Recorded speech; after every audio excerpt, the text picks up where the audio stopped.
Ha llegado el momento de escuchar la palabra de Dios. Un potente mensaje extraído de las Sagradas Escrituras. En la voz del pastor Carlos Hoyos.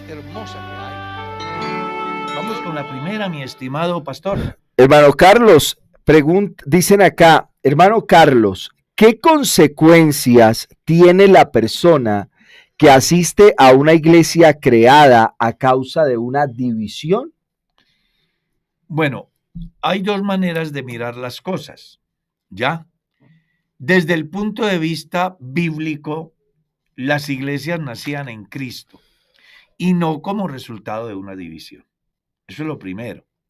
Lo segundo, cuando una persona sin saberlo llega y escucha la palabra y Dios trata con él y se convierte al evangelio, él no tendrá ninguna afectación en su vida espiritual, a menos que se deje dañar la conciencia en el sentido de permitir informaciones falsas que luego se hacen parte de la vida de esa persona y terminan convirtiéndose en cristianos con amargura en contra de la iglesia. Ahí sí ya va a haber problema. Pero si una persona llega a X, Y o Z movimiento, que fue el resultado de una división y creyó al evangelio y abrazó la fe con todo su corazón y permanece de manera íntegra en el camino de Dios, él no va a tener ninguna afectación. El que sí se va a afectar es el que se divide lleno de resentimiento, entre otras cosas, porque uno lee en la carta del apóstol Pablo a Tito y dice que al hombre que cause divisiones, deséchalo, porque el tal peca y está condenado por su propio juicio. Y en la carta a los Romanos, en el capítulo 16, Pablo dice que nos fijemos en aquellos que causan divisiones, ¿ya? Porque tales personas no sirven a nuestro Señor Jesucristo, sino a sus propios vientres. Entonces son dos cosas diferentes. Una cosa es la división como tal y otra cosa es el pecador que llega a esa comunidad y recibe a Jesucristo como su Salvador, no dejándose permear del resentimiento de quienes han fomentado esa amargura que los llevó a separarse de la iglesia. Vale, pero si en algún momento el feligrés se da cuenta de que el origen de esa organización a la que él asiste fue una división, ¿qué debiera hacer o debiera continuar ahí? Bueno, yo pienso que, y además de que pienso es que lo he visto, las personas que descubren que a la tienda a consumir el pan donde han llegado es una tienda resultado de una amargura, pues ellos buscan la iglesia. Y yo le recomendaría a esta personita que busque la iglesia del Señor donde reciba una información sana desde el pensamiento del corazón, desde las Escrituras, y así pueda fortalecer sus valores en Dios. Hermana Mercedes. Si, por ejemplo, uno se casa y Dios no lo quiera, la pareja le es infiel con otra persona, ¿debo seguir viviendo con esa persona según la Biblia o lo puedo perdonar pero no seguir viviendo con él? Pues existen varias opciones, porque aquí, hermana Mercedes, en estos campos, pues no vamos a decirle a la gente qué debe hacer, sino brindarle opciones. Entonces tiene varias posibilidades. Una, perdonarlo y seguir con él. Dos, si no está en condiciones de soportar, pues perdonarlo y acudir al tribunal eclesiástico para que le ayude. El tribunal eclesiástico, a través de la red de familia, que son expertos en consejería familiar, buscarán contactarlos y hacer de que haya una reconciliación. El tribunal eclesiástico irá a hacer exactamente un refuerzo desde el punto de vista bíblico tratando con ello de que la familia no se separe, no se haga daño en el hogar. Después de ese proceso, sí, las personas involucradas en la dificultad no se ponen de acuerdo, el tribunal eclesiástico emite un fallo o un concepto, perdón, el cual siempre va dirigido a favorecer a la persona que se considera inocente o menos culpable. Entonces esa es la otra opción. Y la tercera opción puede ser que se separe y se quede sin casar. Y hay una cuarta, y sería que hiciera uso de lo que le confiere la ley en nuestro país, como es el divorcio. Pastor, yo le voy a hacer una pregunta personal. Si usted como pastor de su congregación existe ese problema, se casa una pareja y uno de ellos es infiel y el hermano o la hermana no está dispuesto a perdonar, a seguir conviviendo con él, lo perdona pero sigue en la iglesia normal. ¿Qué opinión tiene usted al respecto? ¿Cómo miraría a ese creyente? ¿Sí lo aceptaría, lo dejaría seguir sirviendo normalmente? Es muy interesante su pregunta. Yo haría el proceso. ¿Cuál es el proceso? Me siento y hablo por separado con cada uno. Luego de escuchar a ambos, llamo a la pareja y busco la manera de que en razón al trabajo que ya vengo haciendo con cada uno individual, busco que haya una reconciliación. En el momento que una de las partes diga definitivamente yo no vivo con él o con ella por lo que pasó, o porque es que son dos casos, puede ser que la persona que ofende diga definitivamente no me interesa. Yo lo viví cuando trabajé en el tribunal eclesiástico. Entonces hubo casos donde la persona ofensora dice, no, pastor, yo le agradezco, pero definitivamente no me llama la atención seguir con ella o con él. Como también se ha dado que la persona ofendida, aunque el que ofende quiere, la persona ofendida dice, hermano, yo no me siento en condiciones de estar con él o con ella en este momento. Entonces, ¿qué hago yo? Estamos hablando desde el campo pastoral como pastor, porque el pastor tiene un trabajo antes de ir las personas al tribunal eclesiástico. Sí. El pastor es el primer filtro que debe de darse en la solución de la dificultad de la pareja. Si en mi proceso no logro lo que me he propuesto, yo lo remito al tribunal eclesiástico para que ellos allá puedan recibir, Dios puede usar a la red de familias o al tribunal eclesiástico a fin de que se solucione. Si eso no se soluciona y toma la decisión la persona inocente a no convivir con el que le ofendió, si que siendo cristiano dice, hermano, yo amo mi salvación, amo la iglesia y no me quiero apartar, pero yo no estoy en condiciones de vivir con la otra persona, yo como pastor no lo puedo obligar. En el campo del servicio no lo puedo condenar, porque si esa persona es una persona fiel y se ha presentado un obstáculo en la vida y pues mal haría yo pretender obligarlo a una situación compleja para autorizarle a que se desempeñe en alguna actividad en la iglesia. Sí.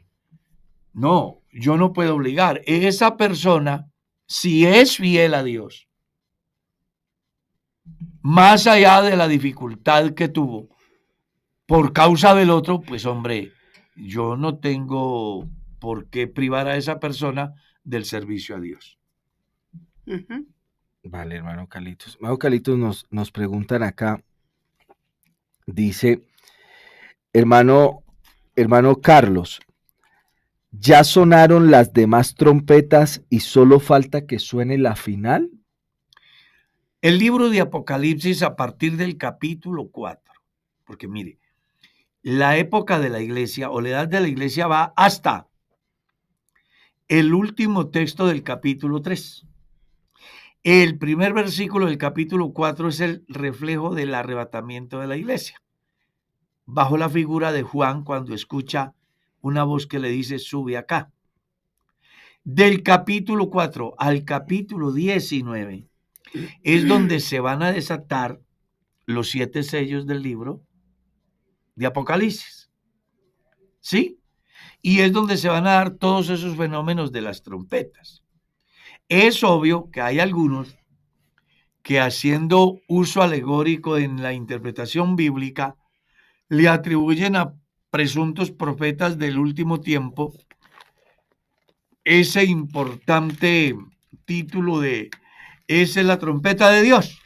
Pero realmente las trompetas no han comenzado a sonar.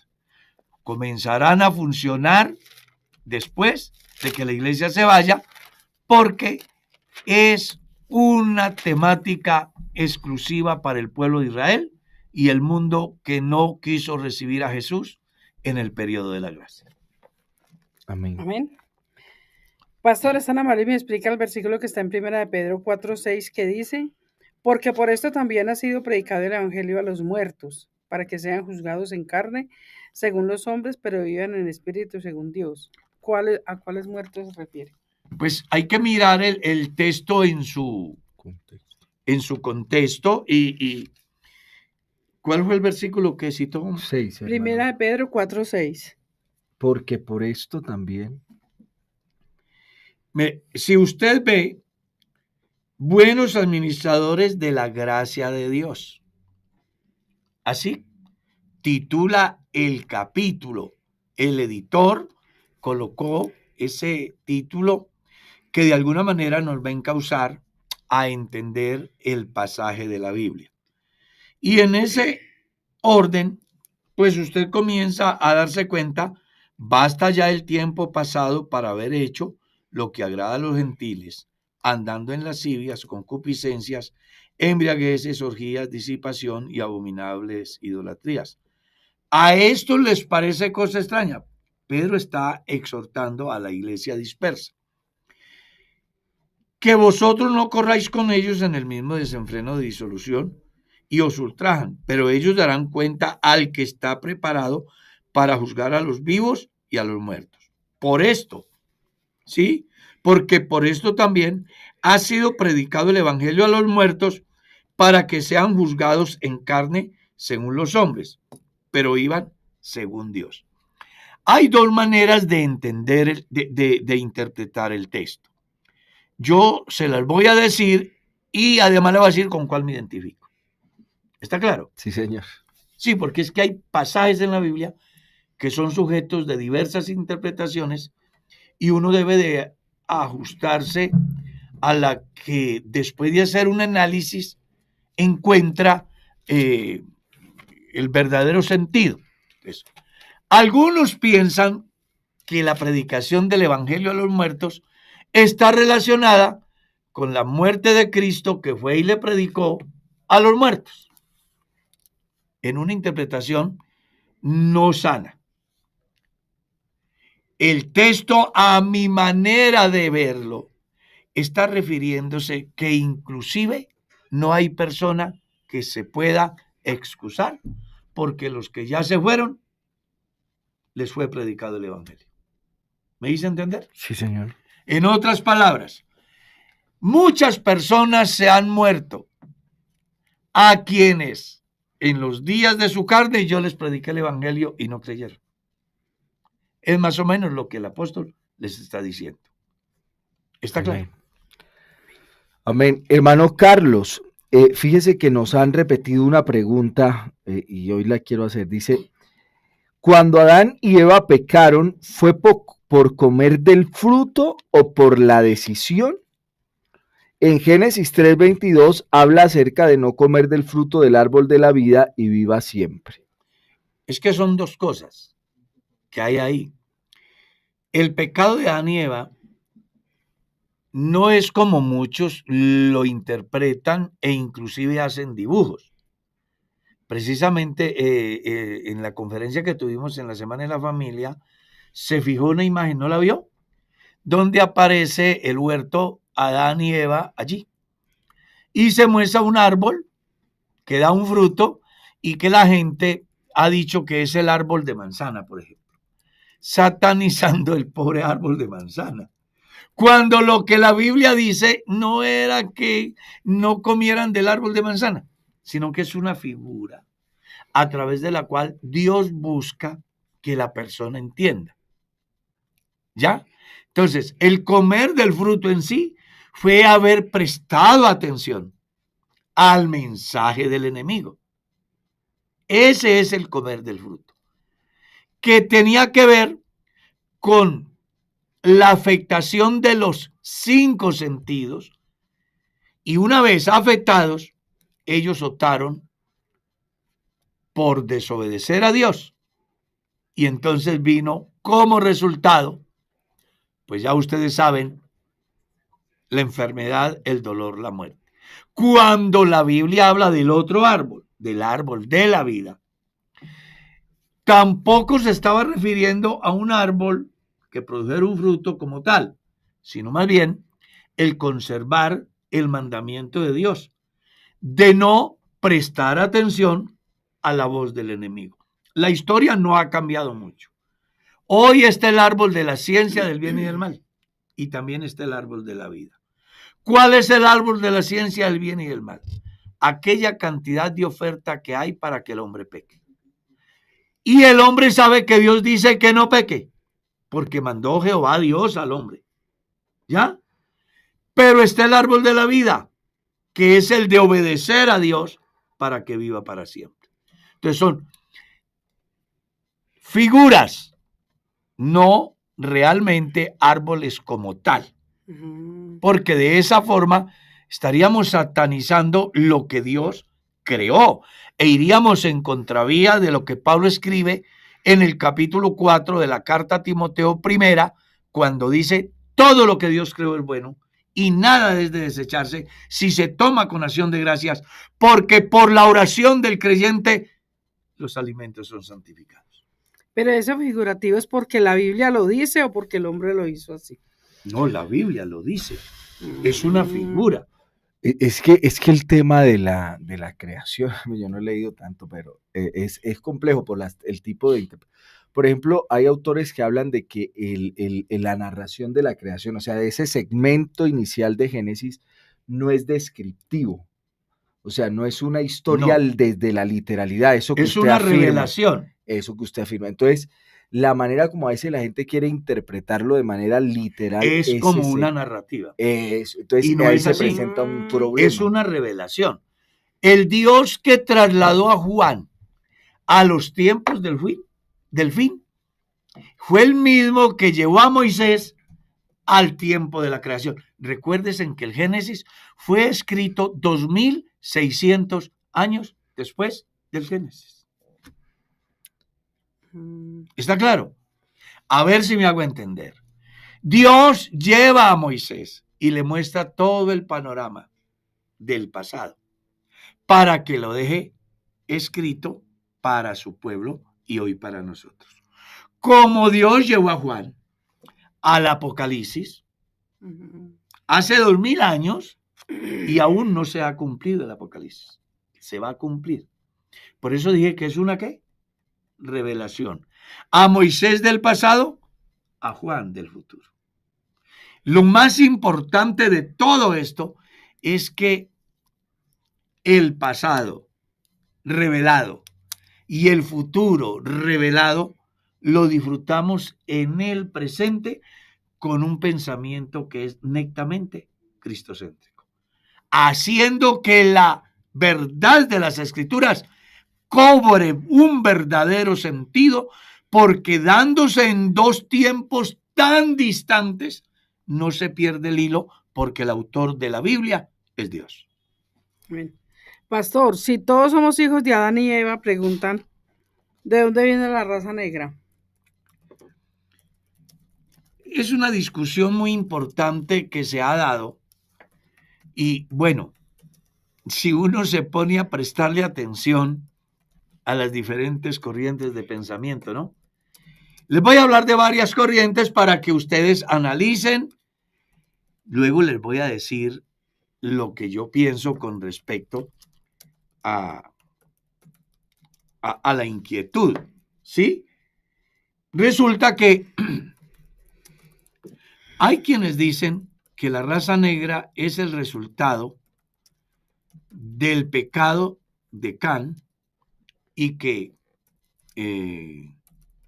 Noé, al darse cuenta, lo maldice.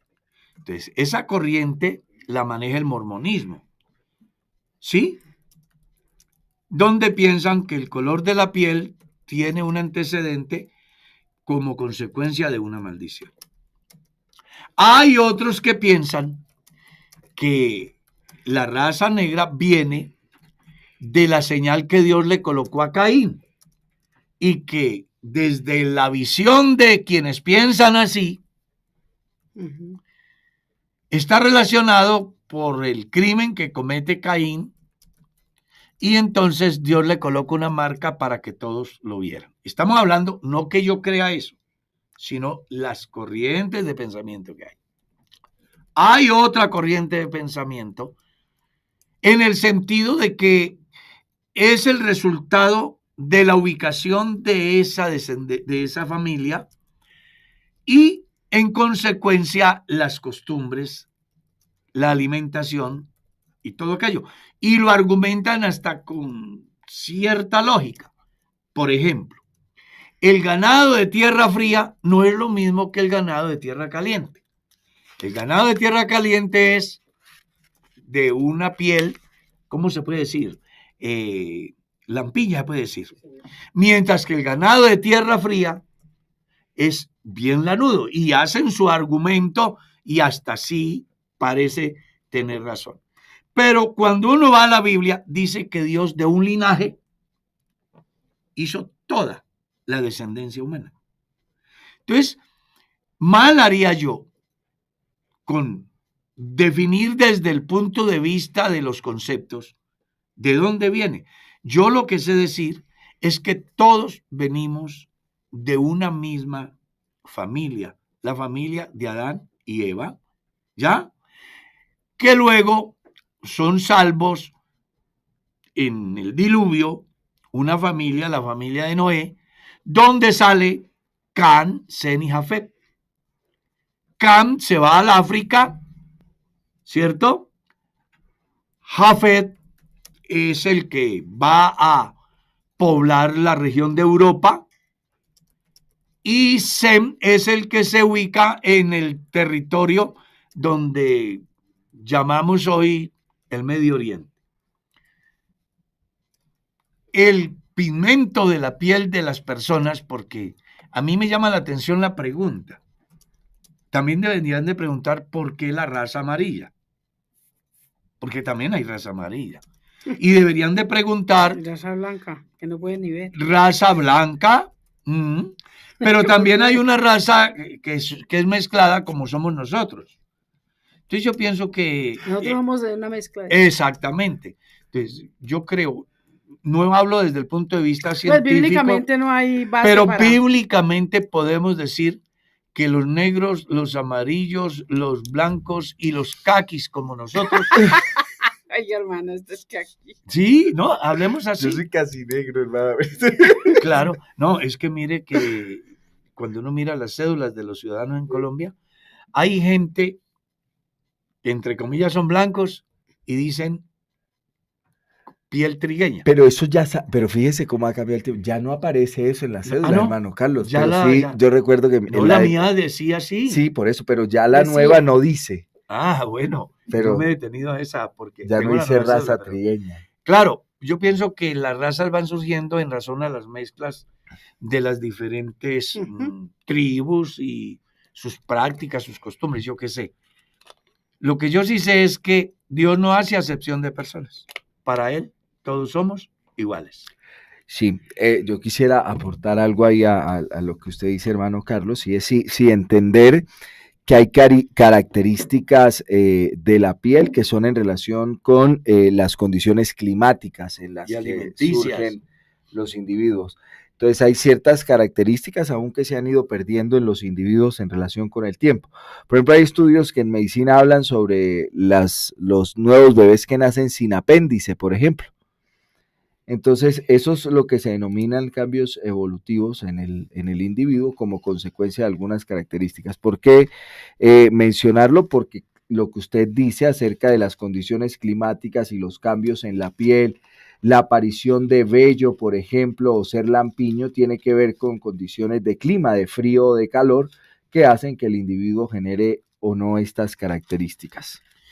Y la Biblia. Ah, bueno, sí, señor. Yo quiero leerle lo que dice la Biblia, porque es como lo más apropiado. Correcto. Hechos capítulo 17, verso 26 en lo adelante. Pablo en Atenas.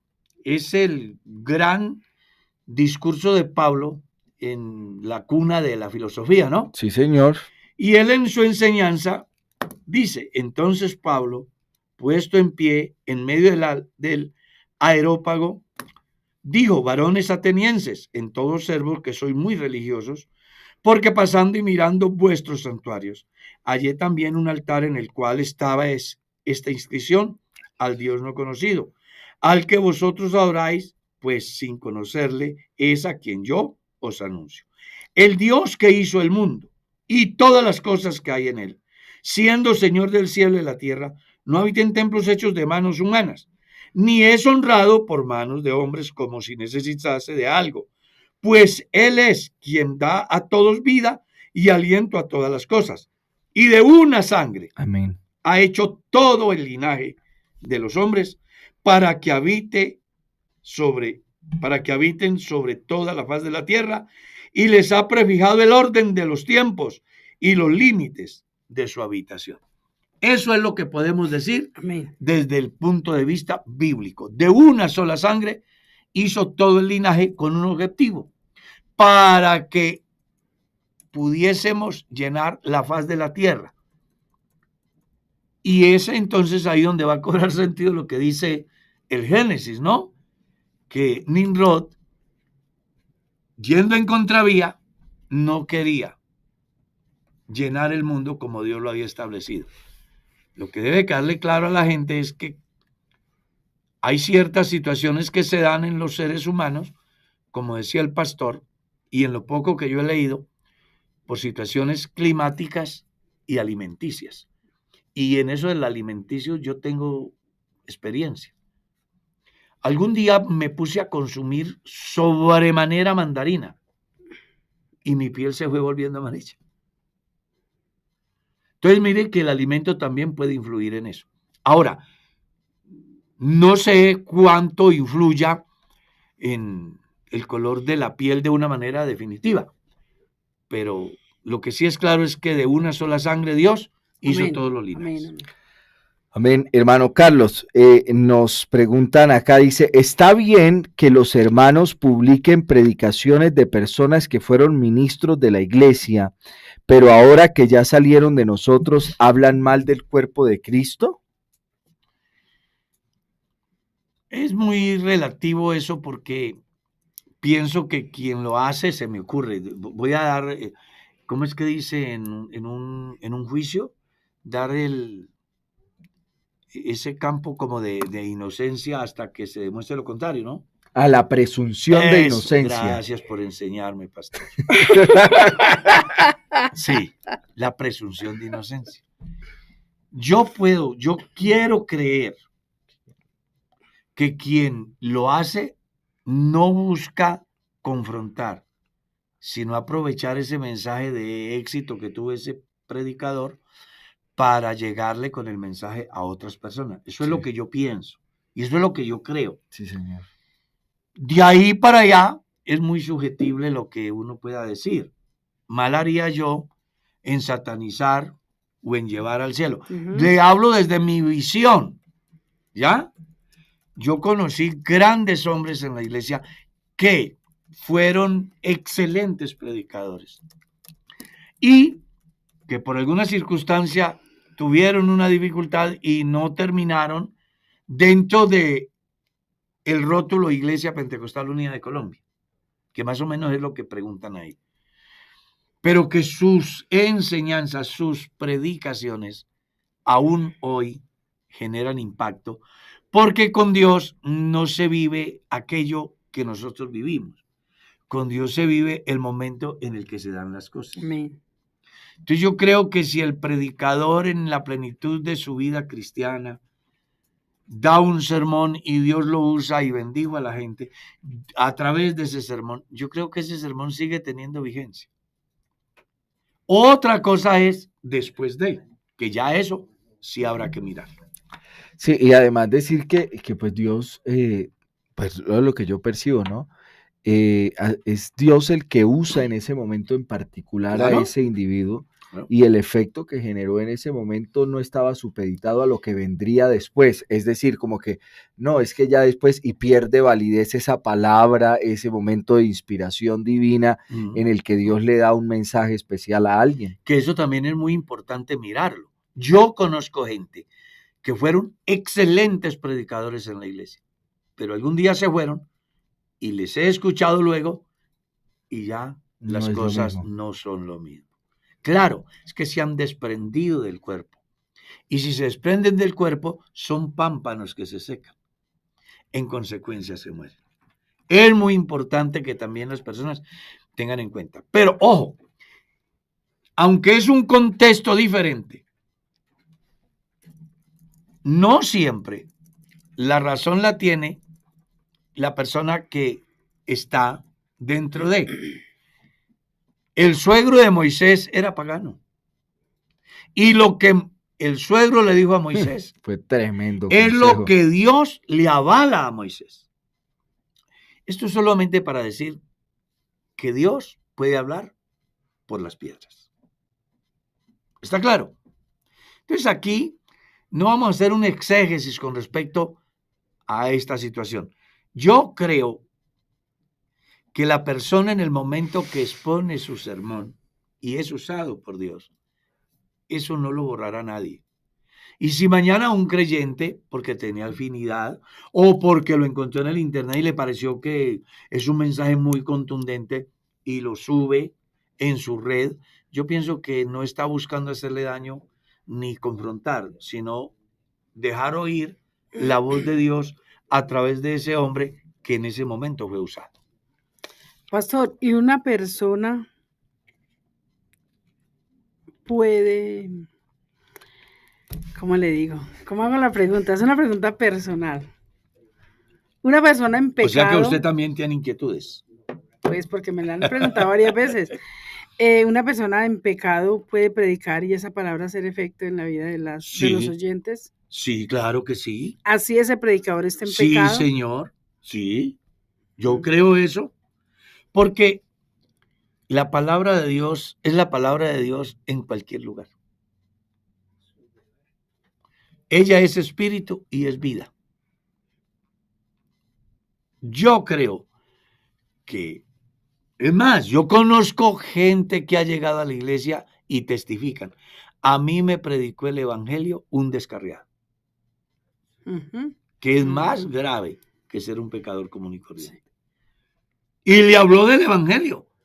Y esa persona creyó. Y esa persona creyó y hoy es fiel y hoy es un pastor. Amén, amén. Entonces yo creo que las limitantes las ponemos nosotros. La infinidad y la inmensidad solo compete a Dios. Sí. Y la palabra de Dios es limpia. Esto es una belleza. La palabra de Dios es limpia, venga de Pues donde yo pienso venga, que esté donde el esté. pastor Darwin le está funcionando ese cerebro. Sí, según la mirada. Porque lo veo ahí. Pero es que es muy significativo lo que usted dice. Muy significativo. Porque uno ha conocido muchas historias en las que uno luego se pregunta, bueno, pero ¿qué? Porque el tiempo transcurrido entre la predicación de un sermón y el descubrimiento de un pecado grave que saca a esa persona no solo del ministerio o lo hace poner en disciplina, y uno dice, vea, y predicó tal sermón tal día, es decir, que en ese momento estaba, o sea, y uno dice, pero ese día la palabra de Dios fue contundente. Entonces con Dios cuenta el momento. Y la palabra de Dios es limpia. y en es todo. permanente. Y Él usa Amén. a quien quiere. El libro de Isaías tiene una enseñanza muy importante, no sé si ustedes la habrán leído. Así dice Jehová a mi ungido Ciro, aunque no me conoció. En dos Tre- ocasiones, tremendo. bueno, pues que yo haya leído, se hace uso de un rey pagano en favor de la obra de Dios. Claro. Entonces, vuelvo y digo, Dios puede hablar por una piedra. Sigamos. A la hermana Merceditas. Pastor, ¿me hace el favor y me explica Eclesiastés 7:16, donde dice la Biblia?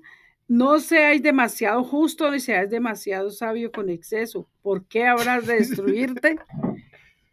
Salomón habla de los extremos. El hermano Carlos le encanta el término equilibrio y ese es uno de los textos que él usa para hablar del equilibrio. Es que Dios, no, y Dios, a Dios, no a mí, a Dios. La enseñanza de Dios a Moisés, a Josué fue, no te apartes ni a la derecha, ni a la izquierda. o sea, Dios no le gusta los extremos. Y es más, yo di una conferencia que está en mi canal que se llama Ni a la derecha ni a la izquierda.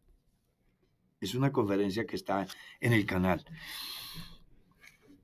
Cuando Salomón plantea eso es precisamente porque hay extremos. Uno, yo he conocido gente tan consagrada que rayan con el fundamentalismo. Vea, y se lo voy a contar con testimonios reales. Conocí una familia donde eran tan creyentes que dejaron morir a su hijo de 12 años por no darle un purgante. Porque según eso era falta de ¿qué? De fe. De fe. Y entonces, ¿dónde quedó la fe cuando el hijo se le muere? Pregunte usted. Será hasta la próxima. Ese es el extremo. Los esperamos. ¿Está claro? Hay otros que van al otro extremo.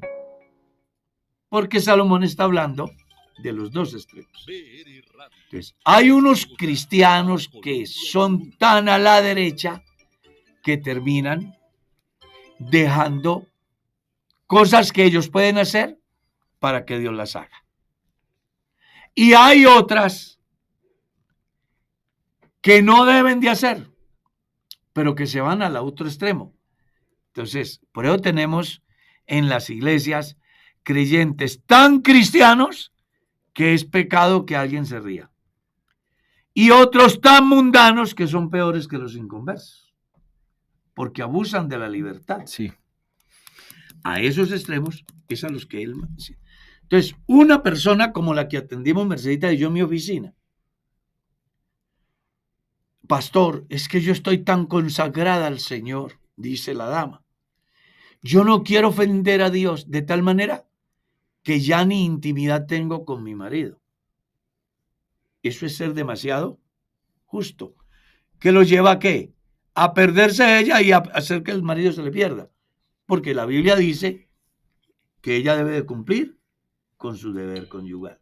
O ese creyente que dice, a mí lo que me importa es lo espiritual, y es padre de familia, y entonces se lo pasa ayunando, vigilando, evangelizando, y sus hijos y su mujer, ¿qué? Ujú. Entonces, a eso es a lo que Salomón se refiere, a los extremos. Hay una palabra que ya el pastor aquí me la recordó, equilibrio. ¿Y cómo es? No te apartarás ni a la derecha ni a la izquierda. Yo fui a una iglesia a predicar, pastor, y di esa enseñanza de los extremos. Me llamó la atención que cuando terminé, se me acercan hermanos a decirme, si usted hubiera venido un mes atrás, yo no hubiera quemado los long play de los clarines, ni hubiera quemado las fotos de mi matrimonio, ni hubiera, porque les habían enseñado que en esa música había mensajes subliminales, o sea, los extremos. Entonces, por eso es que yo siempre he hecho mucho énfasis en las iglesias donde soy pastor, que no podemos manejar extremos, ni a la derecha ni a la izquierda, centrados. Y no lo digo yo, Dios dice así. Entonces, el problema del fundamentalismo, por ejemplo, en algunos países donde todavía apedrean a una mujer porque comete un pecado. Eso es un extremo. O donde prolifera el placer como parte de la ética de ellos, que también existe. Son los extremos. Entonces Dios dice, ni a la derecha ni a la izquierda. Esa congregación se quejaba. Yo quemé la foto de mi mamá, yo quemé la foto de mi familia, yo quemé los cassettes de la música cristiana, porque les llegaron con el mensaje de la nueva era, que hubo un tiempo en la iglesia donde habían predicadores expertos en eso y no en el evangelio. Entonces ponían la gente a escuchar las cosas al revés. ¿Y qué al revés funciona el derecho? Nada. Entonces, esos son los extremos. No. Por eso yo le dije, hay que escribir un libro acerca de anécdotas. Pero es que eso lo lleva uno a otro punto, ¿no? Al otra abuso dimensión de la autoridad de un Exacto. pastor para influenciar a su congregación a que haga cosas que Hay extremos, por completo de la verdad. Yo conocí un caso, por ejemplo, fui a visitar una comunidad donde si alguien iba con vestido negro, estaba mal. Como conocí un caso donde las hermanas que entraban en su periodo tenían que ponerse en una muña roja para poder saber si podían cantar a Dios o no cantar. Entonces son los extremos de la gente. O ropa de jean. Claro, o ropa de jean. Porque son personas que quienes los promocionaron al ministerio no estaban bien formados y muy desinformados. Por eso la mano de Dios en Efesios 4:11, para preparar a los hombres para la obra del ministerio. No se puede enviar al ministerio a una persona que no tiene ni la formación ni la información necesaria para ejercer semejante responsabilidad como es la de liderar un pueblo que va al cielo. Amén. Sigamos. Hermano Carlos, Dios tiene sentido del humor, así como nosotros, porque su palabra dice que nos hizo así. Pero me agrada lo que dice el hermano Carlos, hermana Mercedes, porque por ejemplo dice él, sin haberle uno dicho, dice, hay gente que le molesta la risa. Sí. Entonces hay gente que le molesta que uno se ría, pero digamos que el punto, por ejemplo, acá del sentido del humor me parece muy interesante, porque vea que el argumento que la persona utiliza es porque Dios nos hizo a su imagen y semejanza. Y Hebreos 2 dice, era semejante en todo. Jesús fue sarcástico. Bastante, ¿cierto? Claro, Jesús se burló, de alguna manera, de la gente, incluso de los discípulos. Cuando uno lee el capítulo 4 de Juan, uno encuentra una enseñanza muy interesante, porque él les dice, venga, y ustedes nos dicen pues que faltan 4 meses para la cosecha, ¿qué esperan? Vea.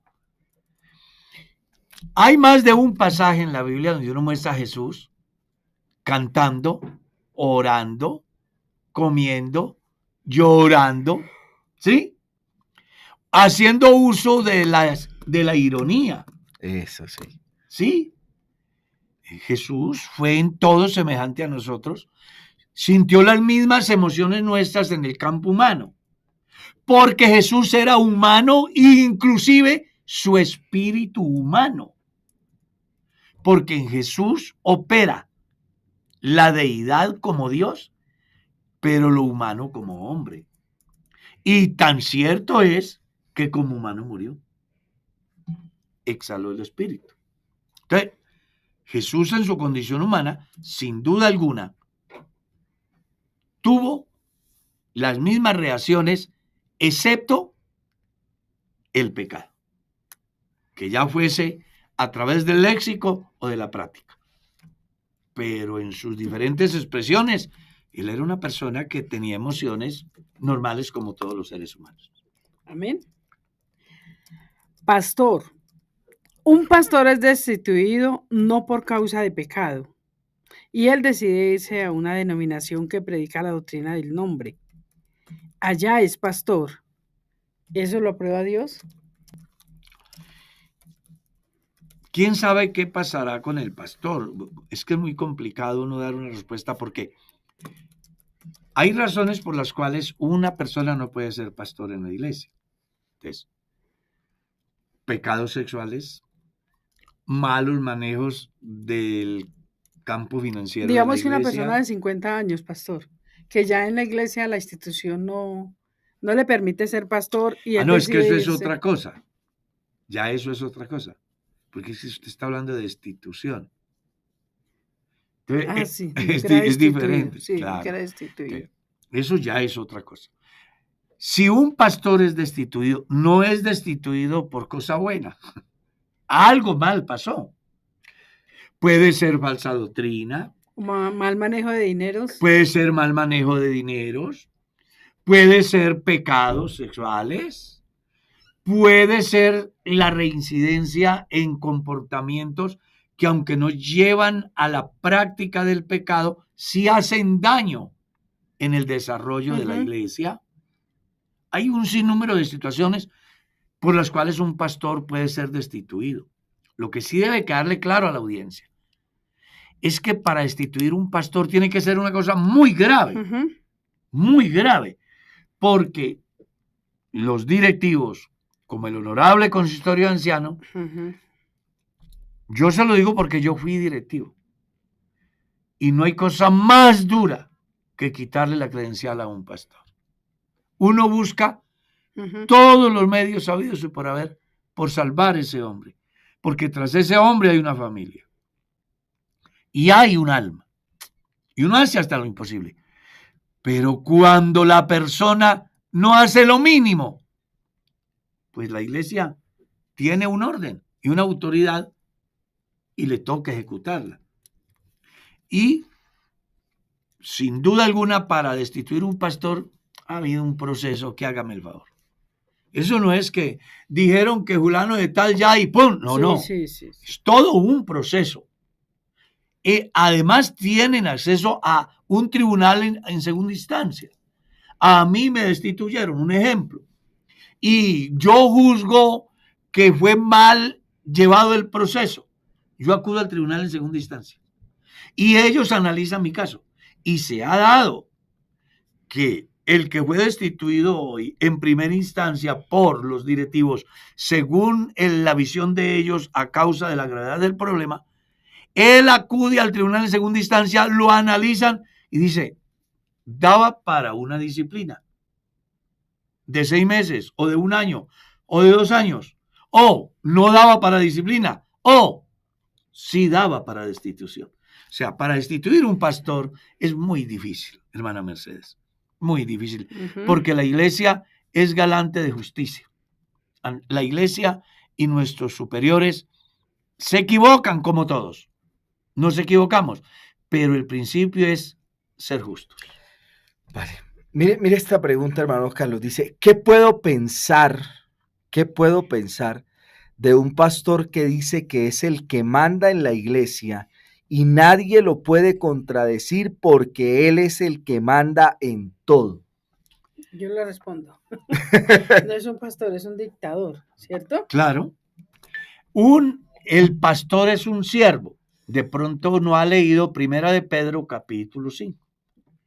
Apacentar la grey de Dios que está entre vosotros, no como teniendo señorío, sino siendo ejemplo de la grey. Eso es lo que dice la Biblia. Lo que pasa es que a veces los pastores pensamos que somos superiores y resulta que Jesús dio una enseñanza muy importante, ¿no? ¿Quién es más importante? ¿El que se sienta a la mesa o el que sirve? El que sirve. El que se sienta a la mesa. Porque el que se sienta a la mesa espera que le sirvan. Eso es lo que dice el Evangelio. ¿Quién es más importante en la iglesia? ¿El que sirve o el que se sienta a la mesa? El que sirve. El que se sienta a la mesa. No sé si no me he hecho entender. Sí, usted sí se está haciendo entender. Lo que pasa es que, exacto, como usted está utilizando es un elemento lingüístico para hacer entender a la gente quién es de verdad más Entonces, importante. el más importante no es el pastor que sirve, sino el que se sienta a recibir lo que el pastor le va a dar. Exacto. En este caso, el superior es el que se sienta a la mesa, es la feligresía. El pastor es un siervo. Lo que pasa es que la investidura que tiene el pastor no le ha dado a él la posibilidad de pensar cuál es su rol. Y entonces se toma atribuciones que no le corresponden. Yo como pastor soy una autoridad, pero no puedo abusar de la autoridad. Dentro del ejercicio en la iglesia, yo soy un siervo que atiendo a una cantidad de gente y que desde el punto de vista de Jesús son mayores que yo, porque yo les sirvo a ellos. Y Jesús dio una enseñanza muy importante. Si yo, el maestro, me ciño la toalla y le sirvo, pues recuerden que el mayor debe de ser el servidor. ¿Está claro? Sí, señor. Sigamos. Pastor, ¿cómo se debe de formar un hermano para ser pastor? Bueno, la persona indicada para formar a alguien para el santo ministerio debe reunir uno de los 5 requisitos que aparecen en Efesios 4. Debe ser un apóstol, debe ser un maestro, debe ser un pastor, debe ser un evangelista, ¿cierto? Debe ser un profeta. El que lo va a formar al muchacho. Exacto, sí, es que, a ver, Efesios 4, verso 11 dice, Dios constituyó a unos apóstoles, a otros profetas, a otros evangelistas, a otros pastores y a otros maestros, a fin De de perfeccionar a los santos para que sean salvos. No, para la obra del ministerio. Es decir, hacer hombres para que cuando el viejo se vaya, haya quien le reemplace. Yo ya casi me voy, pero ahí queda Darwin. Y Darwin formará a otros para que cuando Darwin se vaya, la obra de Dios siga su proceso. Entonces, por eso digo yo, quien va a formar a alguien para el ministerio debe de tener como mínimo alguna de esas cualidades, de esos llamados. Lo que pasa es que muchas veces algunos, y espero que no me vayan a tratar de hereje ni me vayan a echar a la hoguera, por lo que voy a decir, hay muchos pastores que no son pastores. Y hay muchos que no son pastores y sí lo son. Se lo voy a traducir en el lenguaje de cuando yo inicié el ministerio. Se dio una discusión sobre las credenciales. Entonces, mi superior dijo, hay muchas licencias sin pastores y muchos pastores sin licencia. Es más o menos lo que quiero decir. Sí, señor. Entonces, a veces el pastor que promociona a alguien no fue formado, inclusive ni tiene el llamamiento. Están por otros intereses. De todo hay en la viña del Señor. ¿Y la iglesia por qué no mira? La iglesia mira. Jesús tenía su iglesia y hubo uno que estaba ahí y no era pastor, era un ladrón, era Judas. ¿Por qué lo permitió Dios? Venga, para que usted y yo tengamos la madurez suficiente para no dejarnos afectar de las cosas negativas que suceden en el desarrollo de la obra de Dios. Entonces, de todo hay en la viña del Señor. Entonces, el pastor que vaya a formar a alguien para el ministerio debe de tener autoridad moral, debe de tener autoridad espiritual y debe de tener autoridad en el conocimiento para que lo que le imparta a sus subalternos los forme. Y que cuando vea falencias en quien aspira esta sagrada dignidad, esté en condiciones de sentarse y orientarlo. En mi caso personal, las personas que han estado conmigo, cuando veo que se equivocan y horrible, yo no los destruyo. Ni pienso que se acabó. Pienso que la oportunidad de entrar a hacer ¿qué? El trabajo. Venga, mijo, usted está proyectado al ministerio.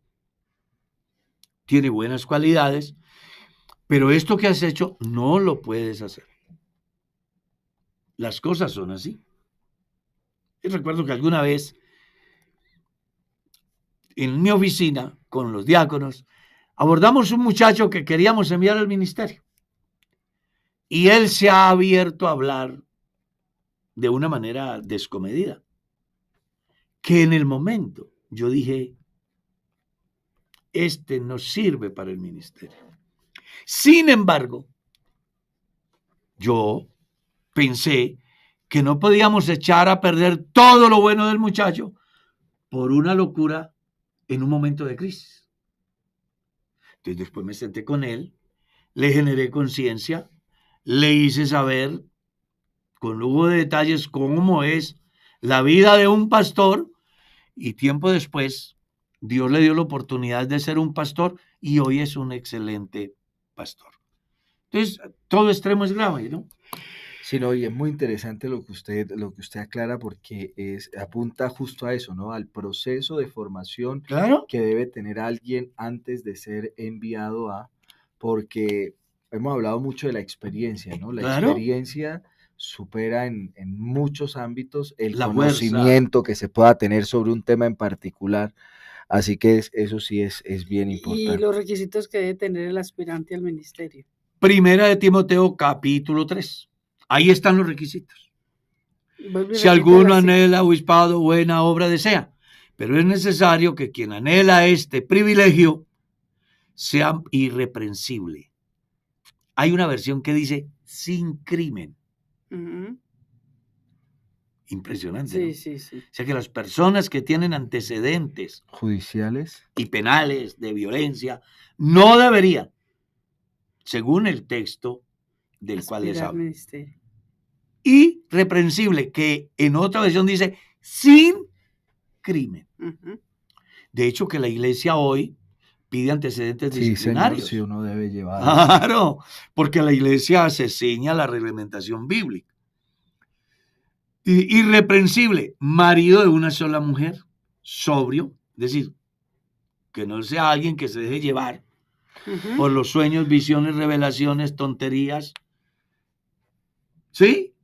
Prudente, decoroso, hospedador, no dado al vino, no codicioso de ganancias deshonestas, que gobierne bien su casa, que tenga a sus hijos en sujeción, porque el que no sabe gobernar su casa, ¿cómo cuidará de la iglesia de Dios? No un neófito, sigue diciendo. Que tenga conocimiento de la Exacto. palabra. Un neófito es alguien Que no tiene que no tiene conocimiento, como lo que me pasó a mí cuando creía el evangelio, que mi pastor tenía 6 meses de convertido. Entonces los profetas se levantaron en la comunidad y el pastor hacía todo lo que decían los profetas, así fuera equivocado.